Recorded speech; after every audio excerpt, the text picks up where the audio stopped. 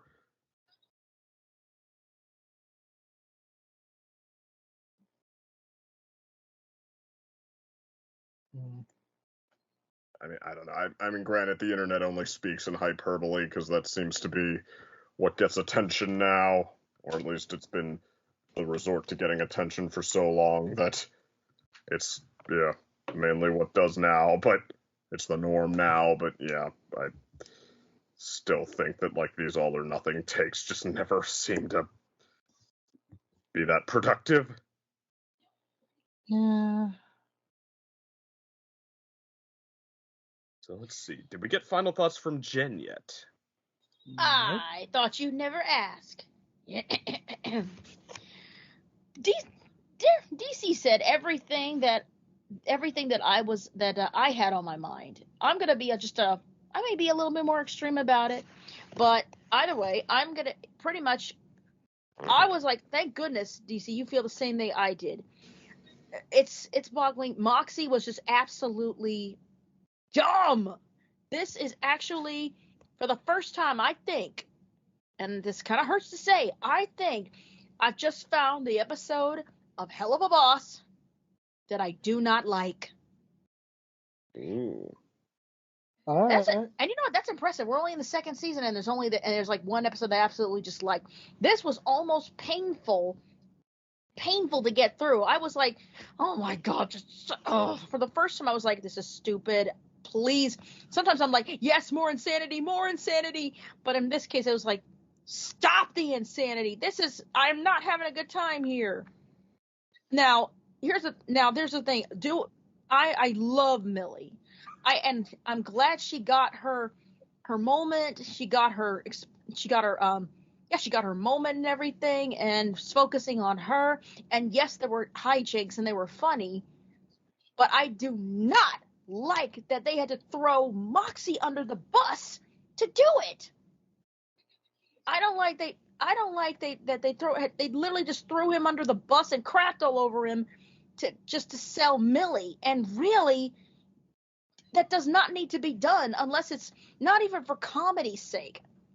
And if it's for comedy's sake, it's just, I don't find it funny. I just don't find that funny.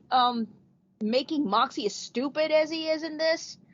And you must have heard me on the video when I was like, listen to your wife, because here's the thing, that's what makes Moxie so wonderful, because he's so supportive and everything of Millie. And I'm feeling like when he was like, and there's only one ding on Millie that I can say on this. When Moxie was sad that Millie had pointed it out so quick, Millie had caved, and she's like, "Okay, hon, we'll do it your way." Like, no, I feel like no. If only they had done that Millie's way, this episode would be over. It would be over. It would be over much quicker. And also the fact that somebody explained to me, Moxie has just killed a lot and everything. Why would he all of a sudden fight like crap and not be able to land a hit on Barbie wire? I don't think he was trying to aim for Barbie. He was just focusing on trying to kill, but Barbie just kept on distracting him by tossing him to his side. Yeah, that was. She was just trying to kill the henchman. He was just trying to kill the henchman. Yeah. Okay. Yeah, it was a tough to understand fight. Moxie's trying to kill the henchman. Barb is putting all her focus on attacking Moxie. That's right. And I forgot Blitzo was trying to stop him from killing Barbie. I don't know what Blitz was trying to do. At some points, it looked like he was attacking Barb, trying to pull her off Moxie. So, like, at some point I thought, oh, okay, I guess he's just trying to help Moxie get the job done. But, I mean, in hindsight, that really doesn't make any sense in context with what he said. So maybe he was trying to pull them apart. I have no idea what Blitz was trying to do. But, I mean, really? But that aside, I could believe that Blitz's sister is a match for Moxie, so the fact that what she has to do is basically hit him while he's looking at somebody else and stuff. Like, I didn't have too much trouble buying that she'd be capable of doing that. And then, like, and I'll even give them credit too, like, there was some choreography in that fight. Like,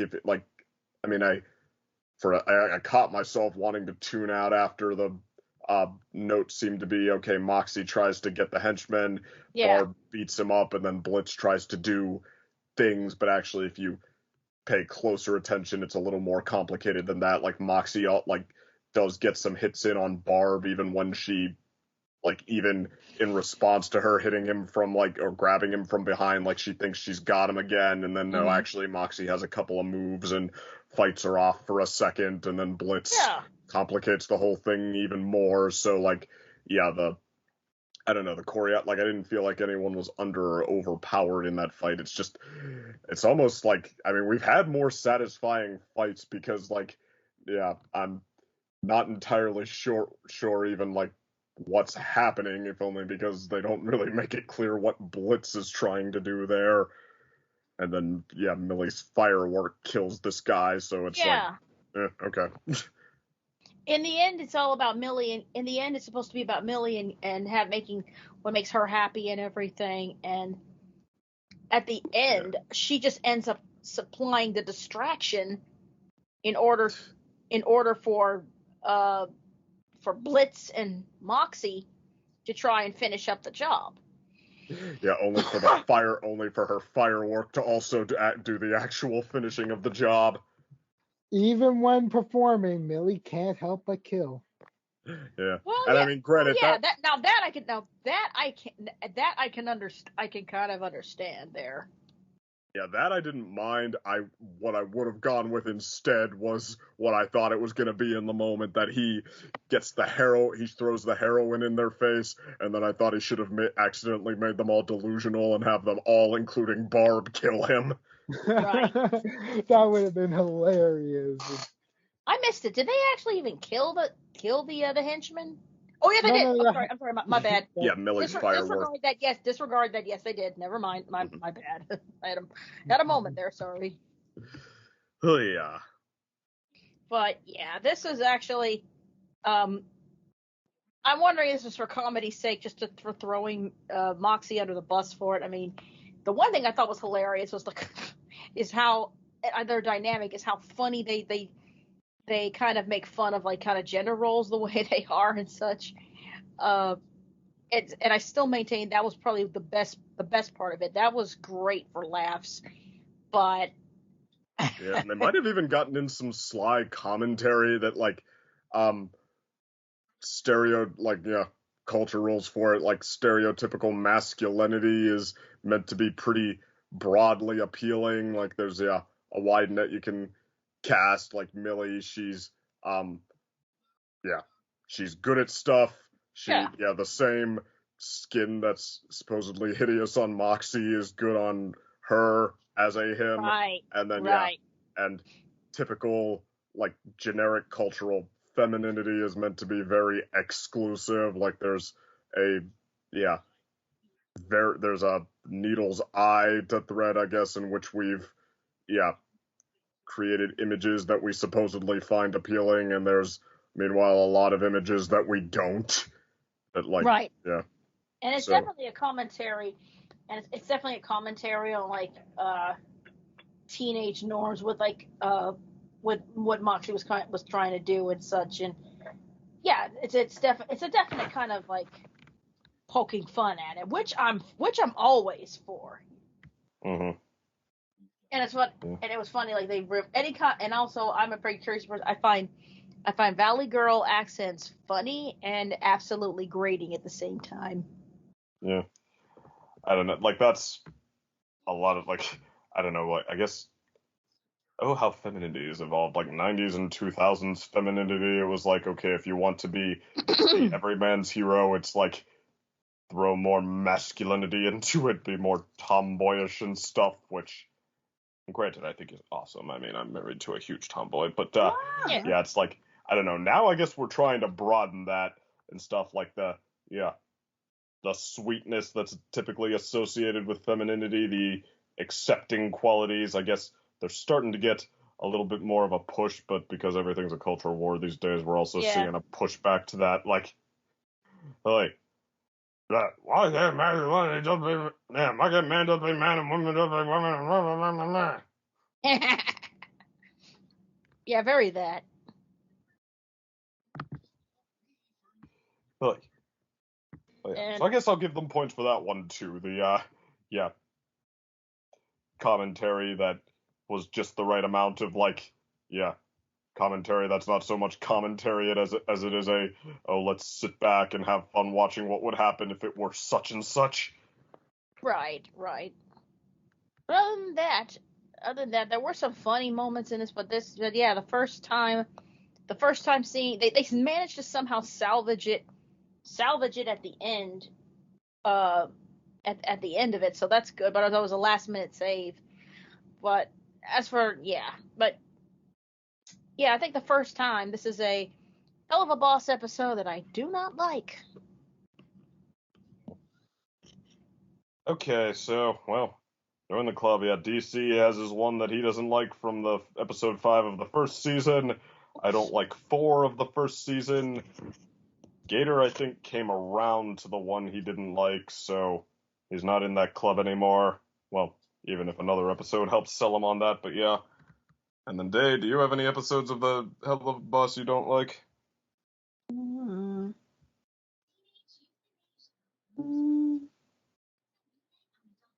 don't remember right now. I'm too tired. It would be very draining for you. Oh, that's just her day. She worked hard today. Understandable. And as I said, she is not Night Lover. That's the evil twin, eh? No. I don't think it would be Night Lover. I think it would be Night Hater. Well, that's by definition what a day lover is, isn't it? Oh, that's complete opposite. A night hater. Oh no. Yeah. So. Complete opposite. Day hater. Secondest my night owl. Okay, that works. Daylover and Night Opinion. I don't know. I'd say a morning dove, but that's spelled no, like I don't in like morning. doves. I don't want to be a dove. Oh, you. Get a room, you kids. Hi. But we need to make sure it's on a stage for the entire world to see, including a news station that some reason cares about this. Make sure they pay cash up front. Indeed. Make sure they pay cash up front for the show. Yes. There's actually something called the Moaning Bird. Morning Bird. Yeah, it's one word. I never heard of it. Have you guys? Morning Bird? No, I've heard of Morning Glory, but not Morning Bird. Yes. How to say I thought the Morning Bird was the rooster. I've heard of Morning Dove, never Morning Bird. Yeah, I never heard of that either. I thought it was the Pretty. rooster. It's cute. Yeah. Oh, I look don't at know. this. It looks like some kind of sparrow or something. No, it's not a sparrow. Look at this. It's so cute. It's an It's island an bird. African sparrow travels this way, and trying to figure out that. I that should say its Monty name, though. The Monty Python joke. Yeah. The morning whistler, Palu morning bird, brown, Petui. Let's stop talking about this and get back to the episode if there's any more to say.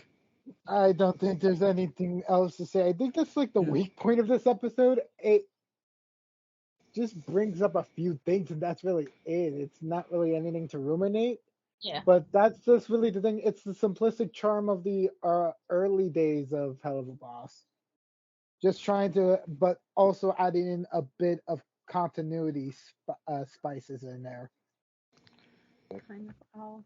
And revel in the edge a little bit. But overall, yeah, I think they missed the mark on this one. I'm almost in agreement with Blitz when he was like, for the first mission, that's not that bad. Really? No. I wouldn't say he's a disgrace. No, I would just been like, I would be like, no. I would have been just like, no, and then ended it. It'd be like that, and an episode could be end. I'm like, that's it. If Blitz just said no, that I would be like, for the first time, I actually agree with him. Yeah. I mean, okay, and I don't know. I guess I'm more with Gator or DC or whatnot. Like, I thought the positives were enough to make this episode, like, yeah, a solid, like, yeah, I mean, flawed but enjoyable outing. I mean, by this show's standards, maybe middle of the road. Like, this season, I would definitely say that, yeah, it or the circus is probably the weakest one. I have to go back again, like, I feel like at the moment I could make an argument either way, so yeah, 1 or 5 is my pick for weakest of season 2 so far. I think they're both better than Cherub, though, and No, the Cherub. Well, I could always, who knows? Maybe I'll change my mind. I could soften it up. I could soften my opinion. Maybe later, maybe not. I don't know. Who knows? But yeah, I feel like this is next episode with good highlights with some downloads. But yeah, I guess see y'all next time. And Jenn and Daylover, you really probably need to see the season 1 finale.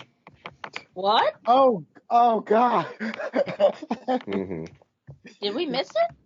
Yes. Yep, they just came out with it finally. We found out why it was so held up.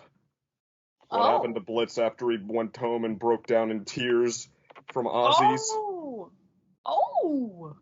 Yeah, we're gonna need the girls' perspective of this finale. Yes. Yes, can't wait. Yeah. Maybe we should put Day and Jenn reacting to it together or something in there. Maybe, who knows? Yeah, if you want to set something like that up, like if you want to try to set something like that up, like Wednesday or Friday, I can help record or something like that. Sure, I'd be for it. But yeah, we can sell that though when we both get some sleep, because I have work. Day needs sleep too. It sounds like, and yes, all right. Is huge. All right. All right, so we'll sign off for tonight. Time. All right. Good night, everybody. Good night. Let's play in 3, 2, 1, play. Here we go. Woo! So yes, as well it is as intended. Rampant demon horniness. So yes, it's intended for mature audience. Indeed. All right, where are we? Ooh, are we still in Sloth? What's he doing? Remember what the last thing that happened in season 2 was? Oh, it was literally the whole Stolas being kidnapped by Stryker. Right. Okay, yeah. Real. Ooh. Oh, taser.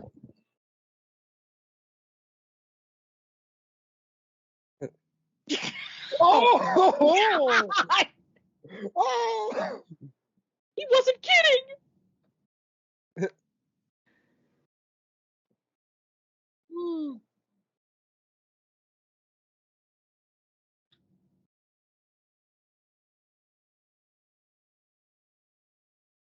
Oh no.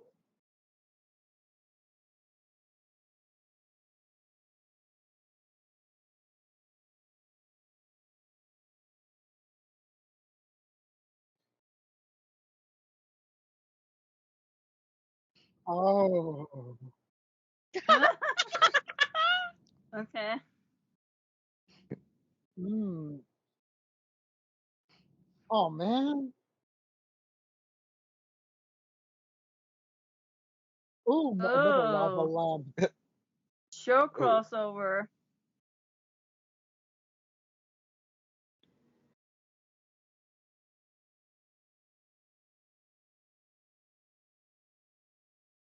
Wow. yes. An inside-out take on a summer camp horror. Oh Totally. no, it's now Lucifer. We're doing Lucifer.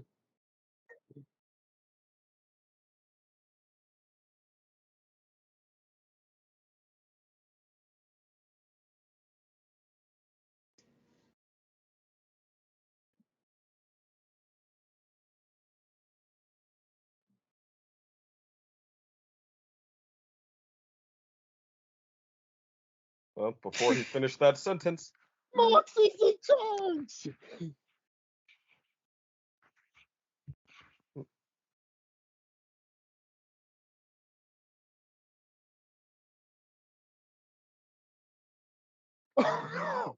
Oh, rocky waters. You're a perfectionist. You're gonna mess this up badly just because of that mindset. Or her. eh. Yes. Ooh, so this is somebody new from his life. I'm not gonna say anything.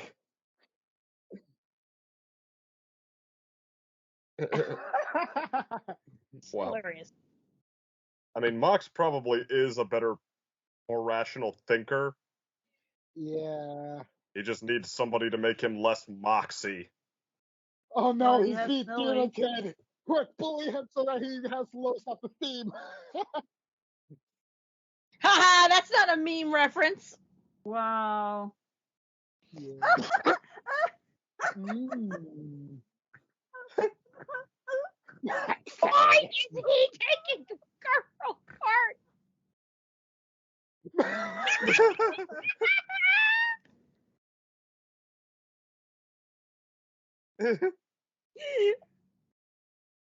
Okay, these guys are official couple goals, okay? Mm-hmm. Mm.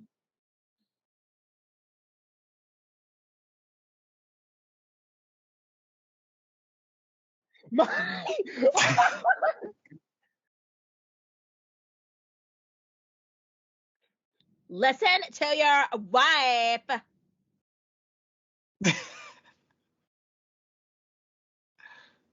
Oh my god, the camp counselor who's Come been on, don't make missing. Moxie too much of a load. Listen to your wife. Killer ID. Listen to your wife. Just saying. Why? Mm. And Ad. I got an ad. God. My ad is YouTube has Miracle Bomb. mastered this. You can't even fast forward and get rid of them in advance. My All right, ad everyone pause when it comes out. Okay, my ad is Miracle Bomb. What's your ad? I Volleyball. forget the second one. The first one was Burger King. That The actually fits. BK. BK. Dang it! I gave him a average freaking Joe. ad. Really? Okay, I got it back. I'm at 448. Same. Yeah, me too. Same. All right, Ha. Okay, everyone synced so- up at 448. Mhm. Yeah. All right. All right, press play again in 3, 2, 1, play. Was Barbed Wire mentioned in a previous episode? Don't I don't remember. think she was mentioned, but I think she was. Her photo was shown at one point. Okay.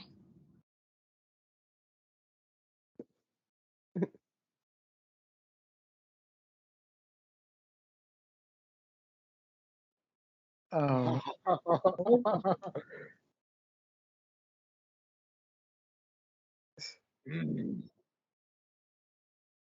oh, I think you did a little bit too much research here, Max. Moxie, there's memorization, and then there's improv. God. I got stabbed.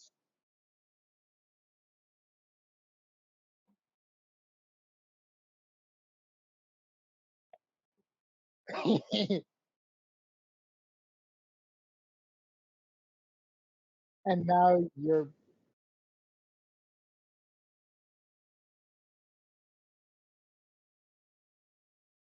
This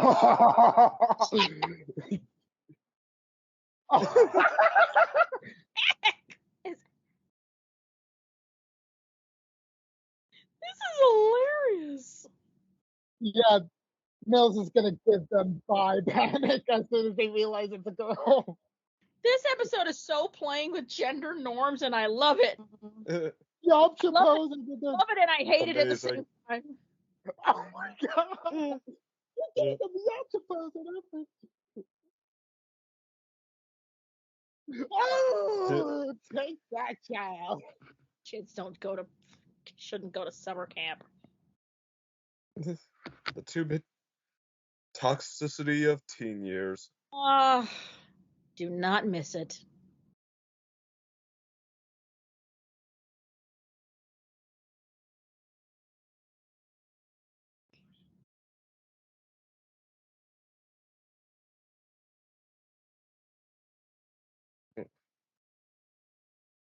Oh, nice. Oh god! Ah. That kid's dead now. He's dead.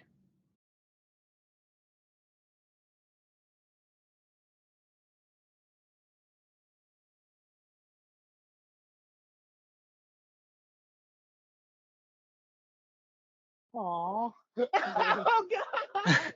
Oh my god! Uh-oh. Oh. Ooh. Oh.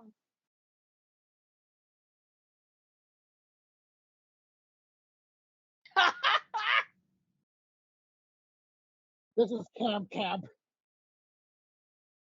I'm so glad they put out the caption and the follow the bouncing Miller thing.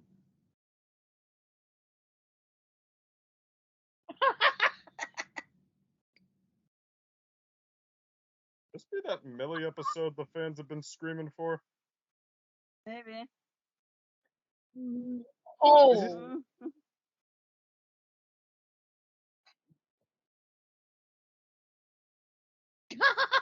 Jeez. Wow. Finally, the focus is on her. Does she though? No. Oh.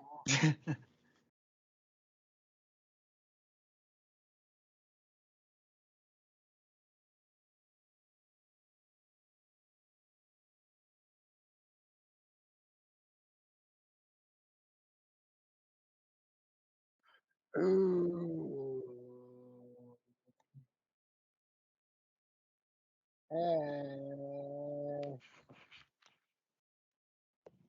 Millie found him in the midget. God.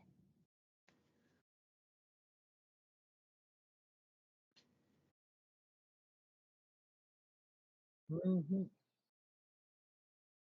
Yes. Oh my god.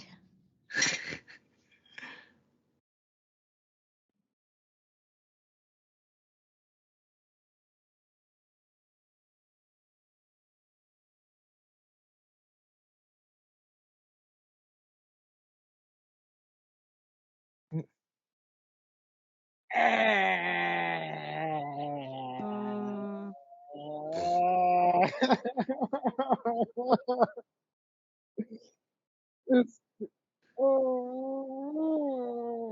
Oh my god.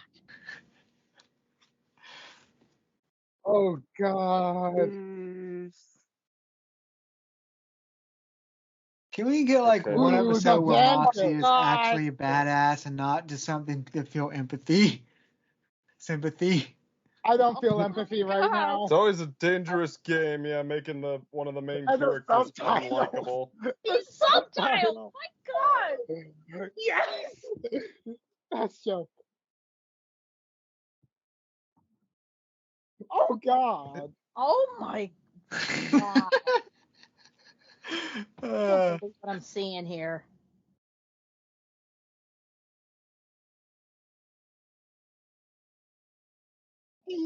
Investigator. No, you're not.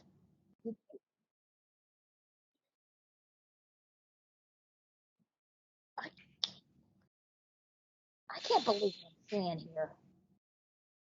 Wow, we're going for full-on week vacation because of your Oh my God! personality. And Oh, God, more sharks getting Oh, after boy. Moxie. Dang. That's been a running theme. Eh, Millard. Wow. You're supposed to be a kid. That's rumor. and the ad. Ah!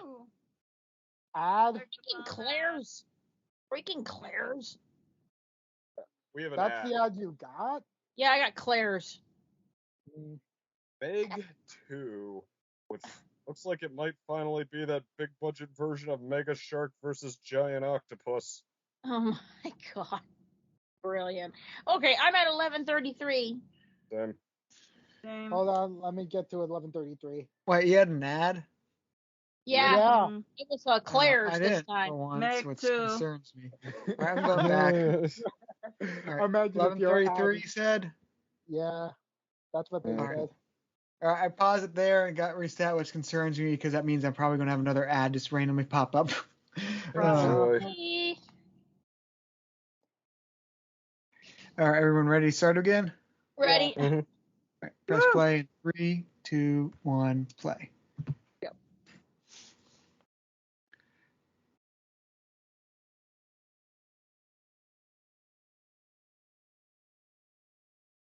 I really hope this doesn't also count as Millie's episode.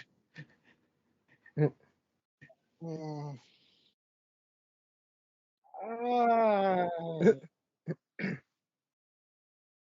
Because there was supposed to be Wow. like a Millie focused episode sometime this season. I really hope this ain't that. Oh. Ooh. Ooh.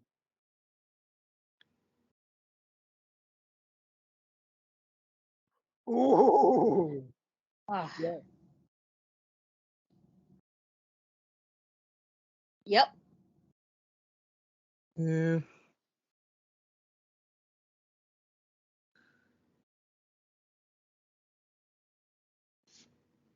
Mm-hmm. Point. Absolutely. You know, okay, this episode might have, justified that if it wants to be the Millie episode, it might have justified it with that. That's actually. Yeah. Uh, Yeah, but but it's Whoa, throwing what Moxie the under heck bus. is that? It's what? It's ruining What the- Moxie in order to do it. That's not really a good way of like building up someone else. A lot of insight in a short moment about how supportive people get leaned on without the leaner even realizing it sometimes. Oh. Oh.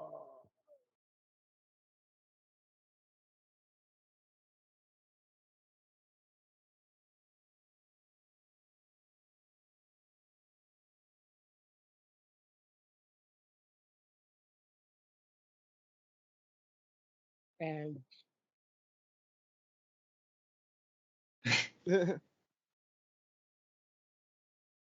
oh God! Don't say that.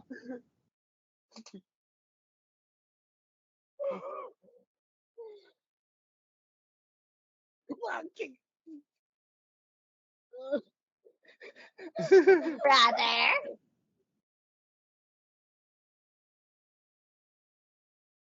What's this? All right. Two people now.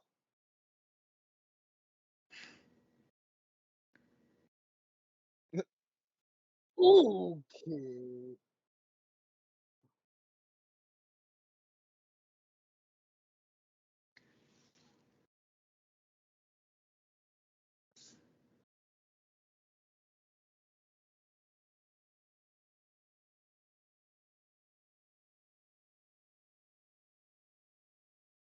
What? Oh. That's a bombshell. Huh? Wow.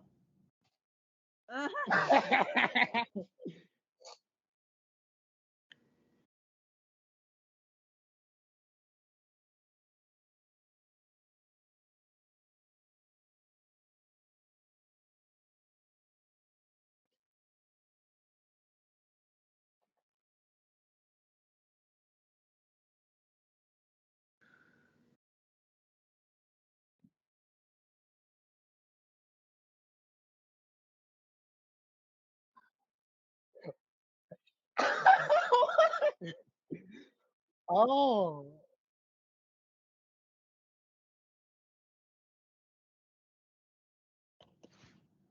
Oh. Okay. Oh, so Oh, that makes it wow. okay. Yes. Oh God. Oh, no. Oh, No. wow. Oh my God.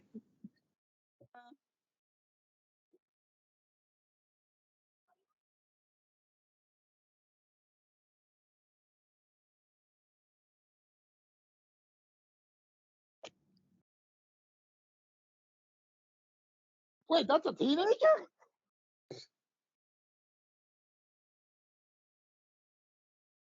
Well, she isn't Oh. wrong.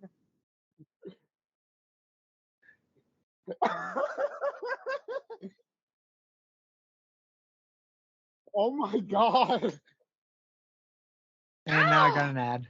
I got an ad too. Pip At least this one I Dix. can skip. All right. Everyone at Pip, 16, well, when you can, get 1634. something called Pip This, Dex. I have no idea what that is. knock on wood, should be the last one. Oh, you're at an ad.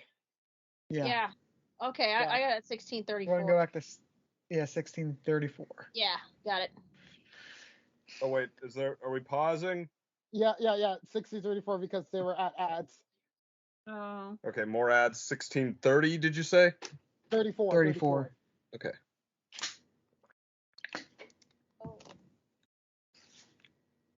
Right. Right in the fireworks. Woo! Mm-hmm. Fireworks, baby. Okay, I got 1634 ready. Say when. All right. Press play in 3, 2, 1, play. Okay.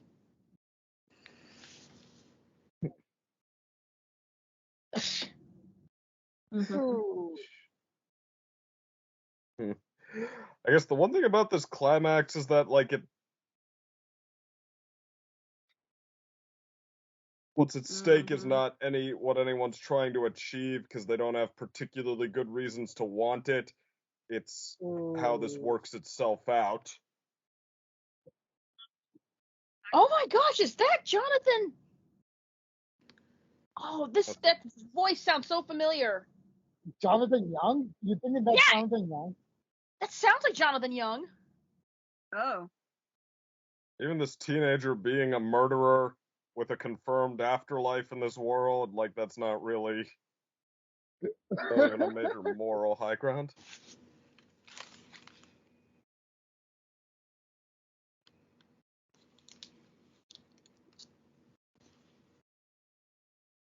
Really having a moment.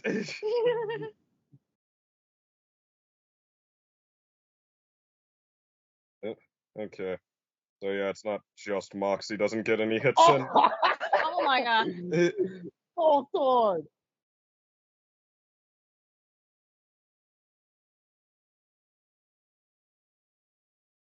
Caroline!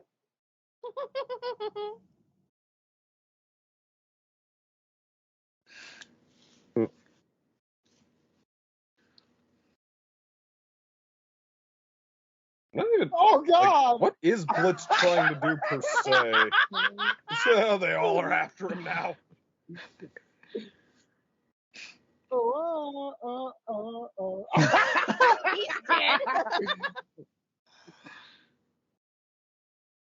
Yeah. Oh. Oh, he's definitely dead. Ew.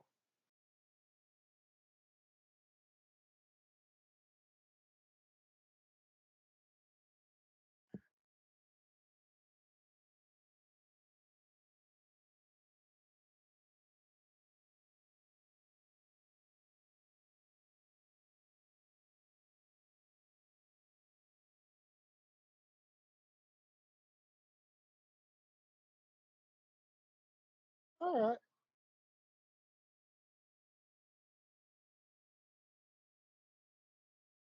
I didn't exactly get from the animation. Was Blitz trying to break it up, or was he trying to help Moxie? Help no. Moxie. Both, I think. Trying to break them up more.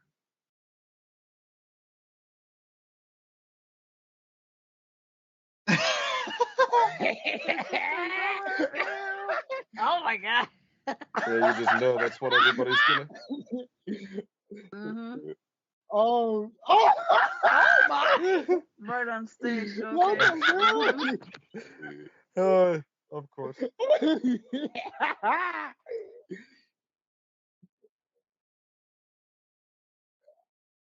Oh.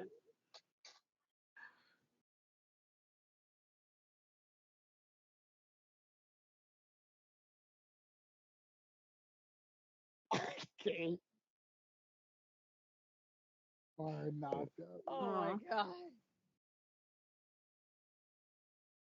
Okay, let's see the credits to find out. Okay, All right, yes. Let's. Okay. Okay. Yeah. Yeah, it's nice, Jake nice. Young as Barb. Oh, where is it? Got the okay, thank you, animators. Thank you, cleanup. Thank you, cleanup, please. Thank you, FX team. Thank you, FX team. Thank you, background, please. Thank you, background, please. Thank you, design. Thank you, Dylan. Music Thank by you, Cake to Brian. everybody. Woo! Okay, Damn it. Sam Half. Sam Half. Okay, okay. Now, wait, Perry Grip. Perry Grip was for the second song. Oh, wait, hold on. Where is the credit? Here it is. I'm going to stop the recording and then start back our brief discussion.